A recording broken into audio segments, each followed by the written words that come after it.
But you telling me you sad on your motherfucking B-Day?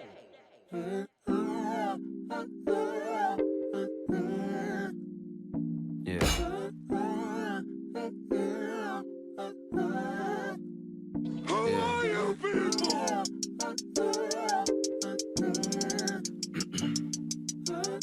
Get your shit together and turn the fuck up. Yeah.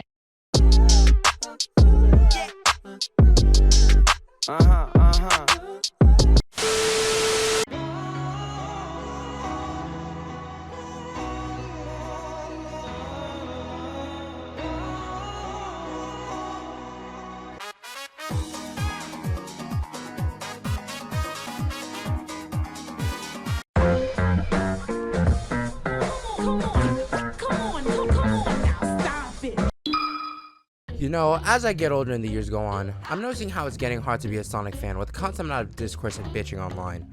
But you wanna know what's harder than that? Being an overall fan of Sega in general. Yeah, I'm pretty sure it's common knowledge at this point that Sega has had a long history of kind of being second banana in the gaming industry, and has had some times where they would just straight up fumble the bag. A major example of this is Sega abandoning a majority of their original IPs high and dry for dead, and leaving them to collect dust. Don't get me wrong, Sega still has some IPs that aren't the blue bastard, but compared to Sega in the late 90s and early 2000s, it's safe to say that they're just a shell of their former self. Knight, Space Channel 5, Samba de Amigos, Skies of Arcadia, Billy Hatcher, Crazy Taxi, yeah, and many more. It's honestly impressive how varied and diverse Sega's banging roster was at the time.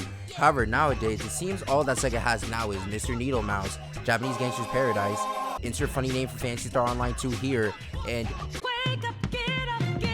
ew, get that shit out of my face! And it's not to say that all the stuff that they're making now is bad. Well, I mean, it's just that aside from Sonic, I'm personally just not really all that interested in them. However, there is a Sega franchise that, while it hasn't had a new game in over a decade, its overall presence in gaming culture has been able to stand the test of time. A franchise with a unique and bombastic style all to itself that went on to inspire multiple other games. A lot of people love this game, and I'm one of those said people. For real though, I damn near love it as much as I do love Sonic, and of course, this Sega franchise that I'm talking about is Echo the Dolphin, baby! Woo! Let's go, King of the Sea! I'm kidding. It's not Echo the Dolphin. No one likes Echo the Dolphin. Shit's ass. I'm obviously talking about Jet Set Radio! Yeah, that's literally what I was saying while you kind of just interrupted me. Well, now it's kind of awkward. Now I'm just gonna go, yeah.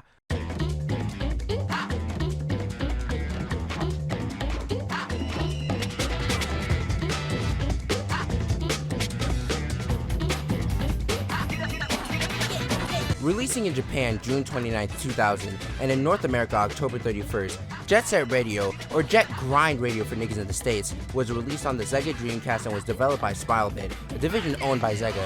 And hey man, let me tell you something. This game right here, This game makes my dick rock hard. bro, I fucking love this game. If I had like a list of favorite games, it'd probably be my like top 20 type shit. Everything about this game, from its premise to its gameplay to its visual, oh my god, nigga, the visuals, don't even get me started on the beauty. Not so fast, eager McBeaver. Okay, yeah, let's run it back a little. Before we jump into dwelling more on the game, I actually want to do like a recap on how we even got to the game in the first place. You see, in the late 90s and early 2000s, one of the things that were really popping off around the world, especially in the youth of the time, were extreme sports. Stuff like skateboarding, snowboarding, BMX, rollerblades, and other similar sports, except for scooters. Scooters are lame as shit, were at peak popularity during this time. So of course, with a phenomenon like this, there are obviously going to be video games about it, and with games like Tony Hawk Pro Skater and SX Tricky coming out into the world, lo and behold, extreme sports games kind of became a big deal around the time too. Now with that being the case, every game developer and their mama wanted a piece of the profit, and by that I mean Sega. Specifically, Sega wanted a piece of that profit. They really wanted their own extreme sports game on the Sega Dreamcast, and they had Smilebit, aka the niggas who made Typing of the Dead, be the ones making the game. The overall game director was Masayoshi Kikuchi, and aside from doing some assistant programming for the Panzer Dragoon games, he's never really been a director on an entire game before this. Jet Set Radio was legit his first time. And dog, my mans did not know what he was doing. Hey, this This guy's a great big phony! Yeah. Aside from knowing the game was gonna be about skating and wanting to get the visuals right, he didn't really know how the game was gonna play. Hell, graffiti, arguably one of the most important aspects about Jet Set Radio as a whole, didn't even show up in some of the original ideas of the game. To be honest, it kinda just showed up by the end product. No one on the team really remembers when they decided to have graffiti play such a big role in the game. It's super weird, but also very interesting to think about. Shit could have been very different. It could have been a racer, or an adventure game, or an RPG, aka bad. There was a lot of trial and error, plus it was a huge learning experience for everyone on the team. But eventually, Masayoshi decided to have the gameplay be similar to games like the Pro Skater and the SSX Tricky series, in which they would have the players skate around and perform tricks. And I mean, dude, you were making a game about skating.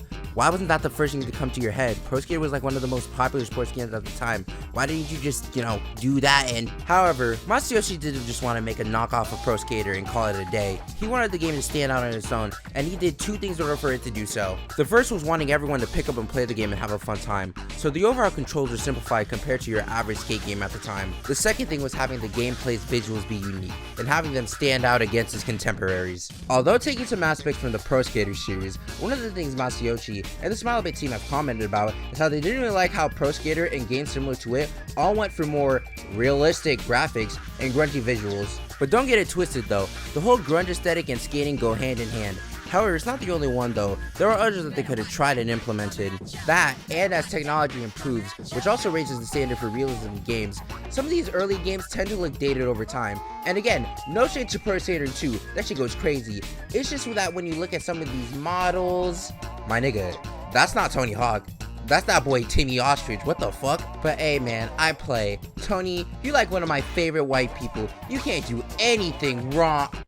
Yo, come on, man, I can't have shit in this house! But anyway, Masayoshi wanted these visuals to stand out from the rest. He wanted it to be varied, bright, pop out, all up in your face. The moment you saw a screenshot, you would immediately knew what game it's from. And since we're talking about the game's visuals, it's time to bring up the guy who was the leader of the art direction, Ryuta Ueda. After hearing what Masayoshi wanted the game to look like, he got to work right away. When it came to making the style of Jet Set Radio, it was essentially based off of three things. The first being how Japan's youth was having a massive resurgence of pop culture, and stuff like rock, hip-hop, DJs, and breakdancing were all the rage, and they wanted to capture those stuff that they were invested in the art. The second was the Japanese fashion magazine Fruits, and just from looking at some of the covers, it's pretty apparent that it played a big part when it came to making some of the character designs. Lastly, another influence was, I shit you not, 1999's Fight Club.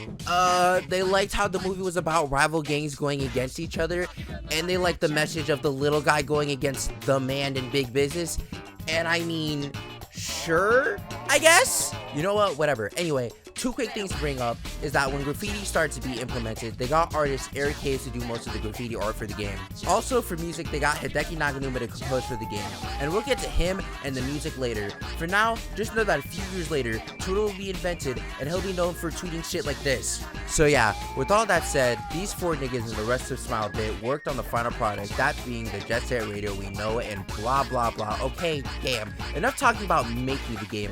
I'm pretty sure these niggas got the memo. Let's switch it up. Let's actually talk about the game. And to start it off, what's the story of the game even about? Well, Jet Set Radio takes place in the fictional world of Tokyo, Japan. You start off as Beat, who joins the GGs, a rollerblade graffiti street gang, and it's up to you and your gang to claim turf against rival gangs while also trying to avoid the ops. Then like 2 hours in, it turns into stopping the evil corporation, the Golden Rhino, from obtaining a record that can summon a demon who they want to use in order to take over the world, in which we stop by using graffiti and rollerblades. So it really is just like Fight Club.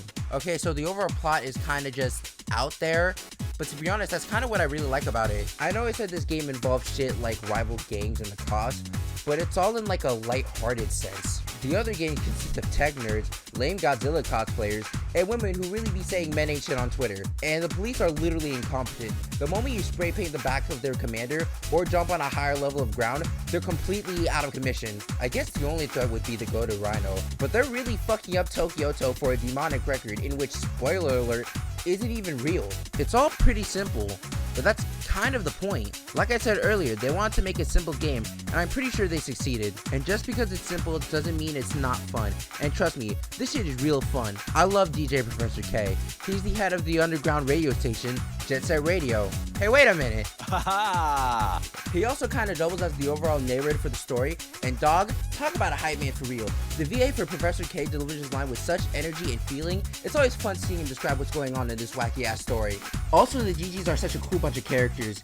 Yeah, you start off as Beat, Gum, and Tab at the beginning, but throughout the game, you'll meet a bunch of other quirky skaters that you either have to beat in a race or impress them with your mad tricks, and when you do, they join your crew. I very much like that even though there's not a lot of talking lines for the GGs, you can completely get and understand their characters from their visual design. The way they skate, the way they do tricks, hell, even their dance moves are completely unique to them. It's so crazy. This was done because they wanted to make all the characters feel like the main character of the story. Plus, Smile a bit liked the idea of having the player come up with backstories for the characters. And being a nigga who likes making headcanons, yeah, I mess with it. But since I started talking about the visuals of the characters, I guess we can now discuss what I think about the overall art style of the I love it. I'm not gonna beat around the bush. I'm not gonna do a stupid bit. I love it. It goes insanely hard. Shit is like one of my inspirations why I even draw in the first place. It's honestly that good. I think what makes me like it so much is that it has this feeling of being the most 2000 shit possible aesthetically while also being timeless. Okay, to clarify what I mean for the first part, remember what I said about how they wanted the overall style to represent all this stuff in pop culture at the time? Well yeah, they did what they were going for perfectly. Look at it. It's almost like an exaggerated time capsule of the early 2000s. It's like a hodgepodge of every popular thing at the time collaged well together. There's elements of hip-hop, rock and roll, DJ, dance culture, skate culture, grunge, emo, pop. It's all here, and it's represented in these bright, colorful cities and areas you get to skate around. And let's not forget all the different and varied graffiti artwork you get to spray around the town. Like for real, dog. It's doing so much while pulling it off so effortlessly. Another aspect I wanted to bring up is more on the technical side, but it still helps emphasize the game style. That being the game's cell shading. For those who don't know, cell shading is a type of non-photorealistic rendering designed to make 3D computer graphics appear to be flat. It's actually kind of an important deal because Jet Set Radio was actually one of the first games to implement this use of shading, which is pretty cool. It really helps the visuals look distinct. It also kind of helps with the game not looking dated since it's not going for realistic shading, but more of a stylized one. And a good example of this are actually the HD re-releases of the games on Steam, Xbox, and PlayStation. They still hold up pretty well to this day. So yeah, that's what I think about the art style of the game. Now what? Oh yeah, there's the music. And what? It's good? Oh my god, what a surprise. How could I ever see this coming? Okay, so remember the funny meme man I brought up back in my Sonic Rush video? So yeah, Hideki Naganuma was the lead composer for the game. And if you remember anything I said in that video, it pretty much applies here. To be honest, there's nothing really new to say about the soundtrack. It's iconic at this point, and it's such a banger. And I'm just gonna play some of my favorite songs from the soundtrack that I like with cool editing. I didn't really know how to transition this part of the script. It's 3 a.m. and I'm tired, fuck you. Let's look at the funk. Could you stop playing with that radio of yours? I'm trying to get to sleep. He's a sweet soul brother. Sweet, sweet soul brother. He's a sweet soul brother. Sweet, sweet soul. Candy.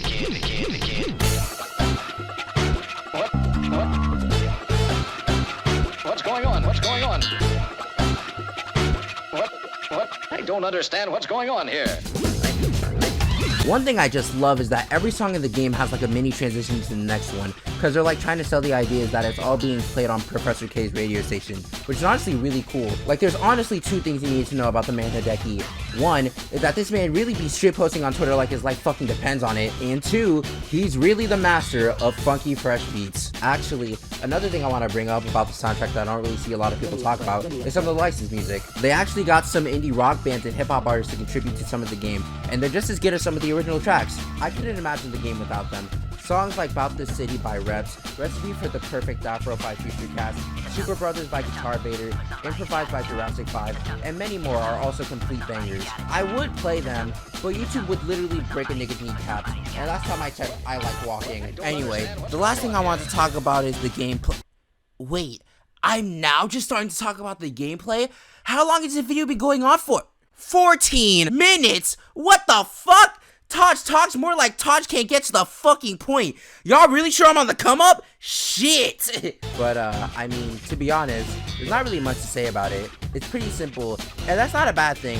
I'm actually okay with it. What I'm not okay with it is how some of the aspects have aged. Okay, let me explain. While playing like your average skate game, your main goal isn't really landing sweet tricks. It's more of going around an area and spray painting turf. There are about 3 types of ways this game will present this. The first being, like I said, there are multiple spots in an area that you need to spray paint before the timer runs out. The second being you racing another skater to a spot to graffiti. The third one is beating other gang members by tagging graffiti on their backs.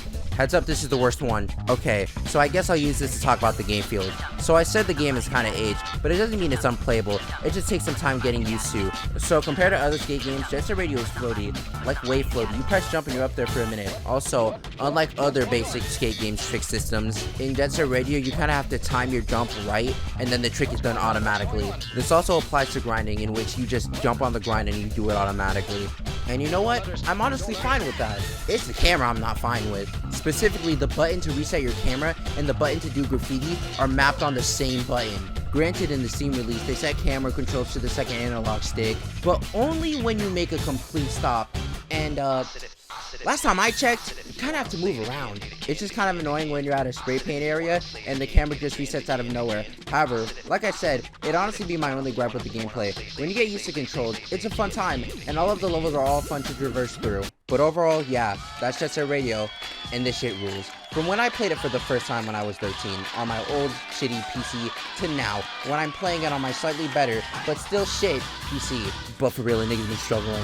Send help, I need a better PC to edit these fucking videos. Jet Set Radio is just a really fun game made by a bunch of new talent at the time. Thinking about how they wanted to not only get the gameplay right, but also the overall look and style for the game, and landing it on the first try is really impressive. And I think it shows for how, for when it was released for the first time, it was praised for its unique style and gameplay. And like I said before, it's amazing to think how a game like this could still have a very active fan base, and also still be an inspiration, or have similar elements to games that came after it. So now you're thinking, what's up next for Jet Set Radio?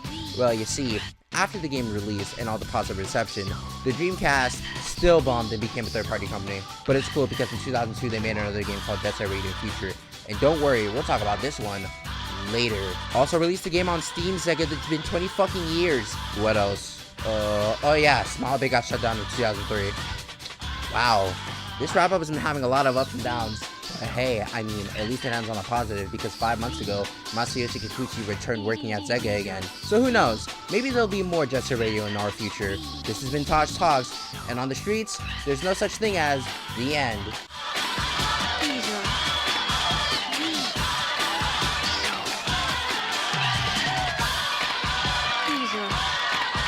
sweet